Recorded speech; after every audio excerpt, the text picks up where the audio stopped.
Morning বন্ধুরা, happy Sunday. Sunday তো তাই একটু দেরি করে উঠলাম, কারণ আমার হাজব্যান্ড অফিসে যাওয়ার তাড়াটা থাকে না, সেই জন্য ছুটির দিন।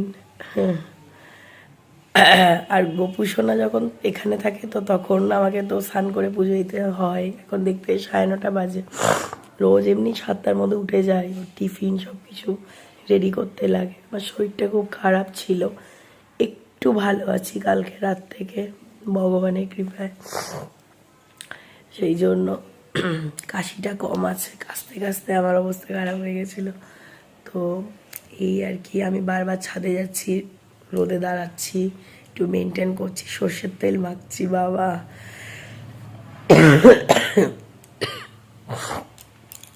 তো এখন তো গোপাল ওই বাড়িতে আছে, এর মধ্যেই নিয়ে আসবো ওকে। আমি অনেক পুরোপুরি সুস্থ হয়নি।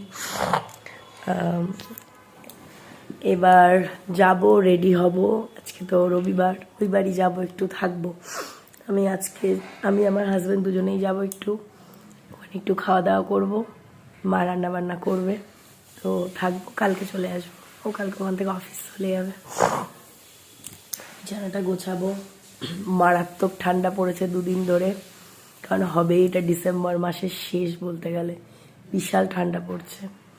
সামনে 25শে ডিসেম্বর, 31st, জানি না, কোনো প্ল্যান নেই। ছুটি আছে কি না ওর তাও জানি না। তবে ভালো জাকিয়ে ঠান্ডা পড়ছে, দুদিন ধরে রোদের কোনো দেখা নেই। দেখছি আমার গলাটা একটু সাউন্ড এসছে, ভালো লাগছে বাবা। তো চলো উঠে পড়ি, ঝটপট রেডি হয়ে নি, বেরিয়ে পড়বো। আমি স্নান ওই বাড়ি গিয়েই করবো একেবারে। এই সকালে না স্নান করে যাব না, স্নান করে টোটো অটোতে গেলে না আবার ঠান্ডা লেগে যাবে। তবে শীতটা কিন্তু এনজয় করছি সকলে, বলো।